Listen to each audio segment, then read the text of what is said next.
உங்கள் 5ஆம் இடத்துல, லக்னத்திலிருந்து 5ஆம் இடத்துல என்ன கிரகம் இருக்குன்னு பாருங்க. அந்த கிரகத்த வணங்கி வர உங்க வாழ்க்கையில மிகப்பெரிய மாற்றங்கள் ஏற்படும். 5ஆம் இடத்துல சூரியன் இருந்தா சிவ வழிபாடு பண்ணுங்க.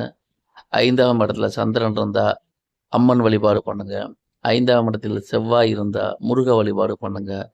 5ஆம் இடத்தில் புதன் இருந்தா பெருமாள் வழிபாடு பண்ணுங்க. 5ஆம் இடத்தில் குரு இருந்தா தட்சிணாமூர்த்தி வழிபாடு பண்ணுங்க. 5ஆம் இடத்தில் சுக்கிரன் இருந்தா மகாலட்சுமி வழிபாடு பண்ணுங்க. 5ஆம் இடத்தில் சனி பகவான் இருந்தால் காவல் தெய்வ வழிபாடு பண்ணுங்க.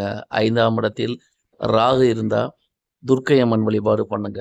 5ஆம் இடத்தில் கேது இருந்தால் விநாயகர் வழிபாடு, ஆஞ்சநேயர் வழிபாடு பண்ணுங்க. இந்த விஷயங்கள் உங்களுக்கு சாதாரணமா தெரியும்.